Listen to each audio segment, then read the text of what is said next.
BDC बैठक में अधिकारियों के नहीं पहुंचने को लेकर पंचायत प्रतिनिधियों ने मुंशियारी में किया प्रदर्शन।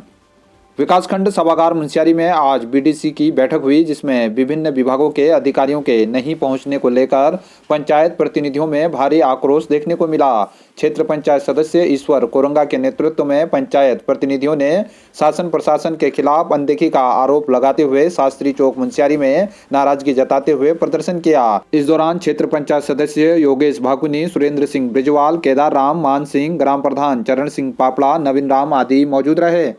आज मुंशियारी क्षेत्र पंचायत की बैठक आहूत की गई थी, परंतु हर बार की तरह इस बार भी बीडीसी बैठकों में पंचायत के प्रति जवाबदेह एवं रेखीय विभागों के विभागाध्यक्षों के अनुपस्थित होने के कारण प्रतिनिधियों ने बैठक का बहिष्कार किया और प्रशासन एवं सरकार का पुतला जलाकर विरोध दर्ज किया। प्रशासन द्वारा लोकतंत्र के मूल जड़ों को जो कमजोर करने की जो साजिश रही जा रही है, उसको बर्दाश्त किसी भी कीमत पर नहीं किया जाएगा।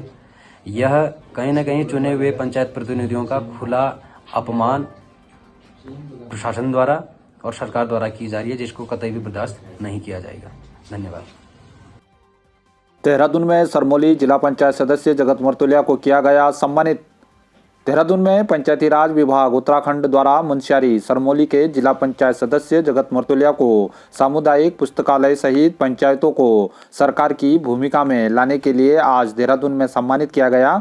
मर्तुलिया ने 4 साल के कार्यकाल में जिला पंचायत बोर्ड से 7 पुस्तकालयों के लिए 35 लाख रुपए स्वीकृत कराकर लीक से हटकर कार्य कर उत्तराखंड के पंचायतों को नई राह दिखाई है। पंचायती राज विभाग द्वारा आयोजित 2 प्रशिक्षणों में जिला पंचायत सदस्य जगत मर्तुलिया ने कहा कि उत्तराखंड में खड़ंजा, बटिया, सीसी मार्ग पंचायतों की सरकार से लेकर राज्य तथा केंद्र के बजट में दिखता था। सांसद तथा विधायक निधि तो इससे बाहर कभी आ ही नहीं पाए। उन्होंने इन कार्यों का श्रेय पंचायती राज उत्तराखंड को दिया। कहा कि इस विभाग के प्रशिक्षणों से उन्होंने जो सीखा उसे 2019 में सदस्य बनने के बाद उसे फील्ड में उतारा। उन्होंने सामुदायिक पुस्तकालय की अवधारणा पर व्याख्यान दिया। उन्होंने बताया कि यह पुस्तकालय बच्चों को उनके गांव तथा विद्यालय जाकर पुस्तकालय में आने का निमंत्रण देता है। विभिन्न विद्यालयों में पढ़ रहे बच्चों को अपनी कक्षा में अच्छे अंक लाने पर भी सम्मानित करता है। एलागाड़ में एनएच में खड़ी कार अचानक हुई दुर्घटनाग्रस्त, 100 फीट खाई में गिरी। धारचूला तावाघाट राष्ट्रीय राजमार्ग के अंतर्गत एलागाड़ के समीप रोड किनारे खड़ी कार दुर्घटना का शिकार होकर 100 फीट गहरी खाई में जा गिरी। एलागाड़ में बड़गांव पुल के पास मेन रोड पर खड़ी कार संख्या UK05 TA 3652 हैंड ब्रेक न लगाने के कारण अचानक रोड से किनारे 100 फीट खाई में जा गिरी। वाहन में कोई सवार नहीं होने से बड़ा हादसा टल गया। वाहन स्वामी कृष्णा सिंह सन ऑफ लाल सिंह जुम्मा गांव के रहने वाले बताए जा रहे हैं। काली और गोरी नदी के संगम तट पर लगने वाले ऐतिहासिक जोलजीबी मेले में 100 वर्षों के बाद आए कई बदलाव। स्थानीय लोगों से मेले के स्वरूप को लेकर की गई वार्ता। काली और गोरी नदी के संगम तट पर लगने वाले ऐतिहासिक जोलजीबी मेले को 100 वर्ष से अधिक समय पूरे हो चुके हैं। ऐसे में समय के साथ इस मेले के स्वरूप में भी काफी बदलाव हुए हैं। ऐतिहासिक जोलजीबी मेले के पुरातन इतिहास और वर्तमान में मेले के परिदृश्य को लेकर ये खास रिपोर्ट आप लोगों के लिए प्रस्तुत है। और मैं बताना चाहूँगा कि हमारे जो अस्कोट रियासत के जो वारिस हैं वर्तमान में भानुराज पाल जी, उनके कथनानुसार यह मेला 1871 में इस मेले का आगाज़ किया गया था। साथ ही इस मेले के आगाज़ करने के साथ साथ ही यहाँ पर ज्वालेश्वर महादेव का मंदिर है, इस मंदिर की भी स्थापना की गई थी। और उस समय ये मेला जो है 3 देशों के द्वारा संचालित किया जाता था। भारत, नेपाल और तिब्बत की साझा संस्कृति यहाँ पर झलकती थी। लोग यहाँ पर बहुत दूर दूर से आते थे और बीच में सगल रखते थे। चारों ओर जो है बैठ करके झोड़ा, चांचरी, एण इस प्रकार के मनोरंजन करते थे। और जो वर्तमान में परिस्थितियाँ हैं, उन परिस्थितियों और पुरानी परिस्थिति में बहुत ज़्यादा अंतर था। यहाँ पर यातायात के कोई साधन नहीं थे, संचार की कोई व्यवस्था ही नहीं थी।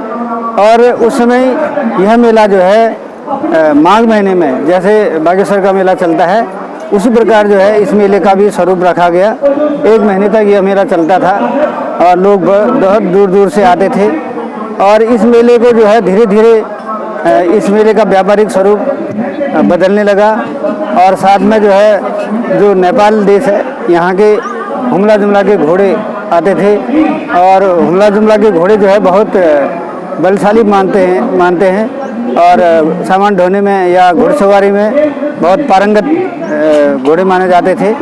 और वहाँ से जो है नेपाल से घी भी आता था, घी का व्यापार बहुत होता था।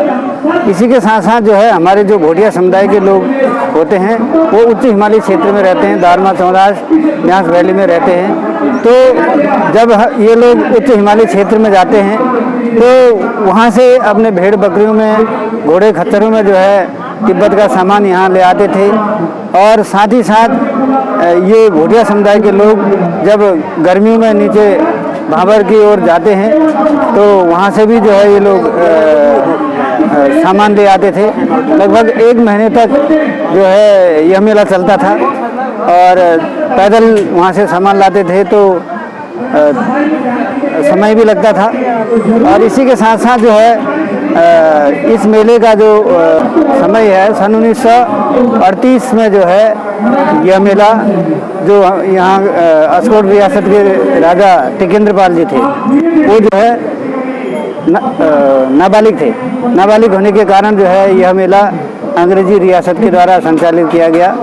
सन 1974 तक जो है अंग्रेजी रियासत का दबदबा बना रहा और यह मेला जो है अंग्रेजी रियासत के अधीन चलता रहा। और सन 1975 में इस मेले को जो है उत्तर प्रदेश सरकार ने अपने अधीन लिया और तब से जो है यह मेला लगातार सरकारी मेला संचालित किया जाता है।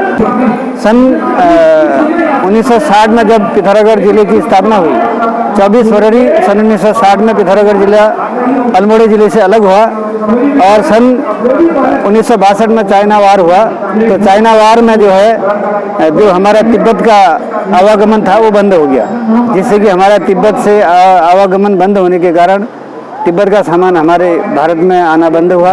वो जो है तो इस मेले का आगाज़ तब से केवल 2 देशों के द्वारा संचालित हुआ, केवल भारत और नेपाल के द्वारा।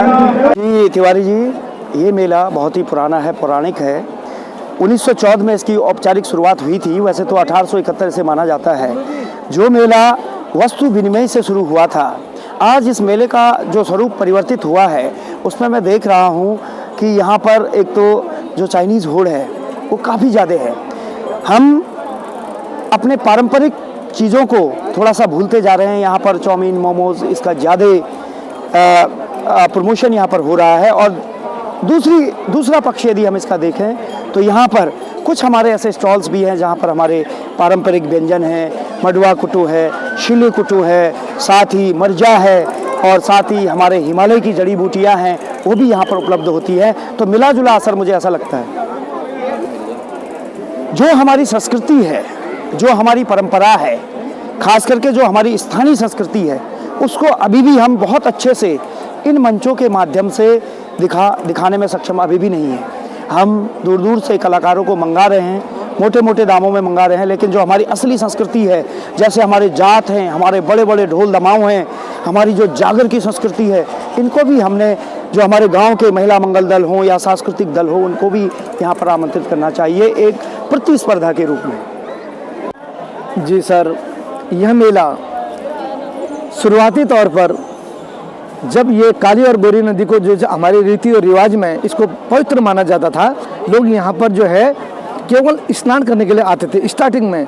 तो अस्कोट के राजा को जैसे ही पता चला कि वाह ये पवित्र संगम स्थल है, यहाँ लोग आते हैं, तो उन्होंने यहाँ पर आना शुरू किया। तो 1871 में राजा साहब आए, लेकिन उस समय कोई हमारे ये बहुत यहाँ पर इस तरह का मेले का व्यवस्था नहीं था। लेकिन धीरे धीरे जब राजा साहब आते रहे तो लोगों ने कहा यहाँ पर भीड़ होती रही, उनके साथ लोग आते रहे, तो और यहाँ पर लोगों ने सोचा कि यहाँ पर कोई एक श्रद्धालु ला रहा है, कोई बाल्टी बेच रहा है, कोई कुछ कटोरा बेच रहा है, कोई एक अपना वस्तु विनिमय कर रहा है, कोई एक लकड़ी का बर्तन बेच रहा है, कोई फल बेच रहा है, कोई शहद बेच रहा है, कोई घी बेच रहा है। धीरे धीरे लोग उस समय ये माहौल तो था नहीं, इतना हाईफाई समय भी नहीं था। तो उस समय लोगों को लगा कि वाह यार यहाँ पर जाकर कुछ बिकता है, मिर्ची बेचा, चावल बेचा, आटा खरीदा, कुछ खरीदा, वस्तु विनिमय से होता ये आज ये मेला इस स्तर पहुँच गया कि हम अपने पीछे देख रहे हैं कि LED स्क्रीन लगी है कि जो भी कार्यक्रम हो रहा है वो हम उसमें देख रहे हैं। लेकिन जो वो मेला था वो एक हमारे पुण्य और पवित्रता का प्रतीक था। लेकिन अब धीरे धीरे हम आधुनिकता की ओर बढ़ रहे हैं और बढ़ते बढ़ते बढ़ते आज हम एक क्या कहना चाहिए पाश्चात्य जीवन की तरफ बढ़ रहे हैं। धीरे धीरे इसमें हमारे युवाओं का जोश तो आगे है, लेकिन एक बुजुर्गों का सहयोग बहुत पीछे है। जबकि होना क्या चाहिए था, इस मेले को बढ़ाने के लिए हमारे बुजुर्ग जो हमारे पुराने रीति रिवाज हैं वो भी यहाँ पर दिखाई देने चाहिए थे, लेकिन वो आज इसका यहाँ पर अभाव है। धन्यवाद।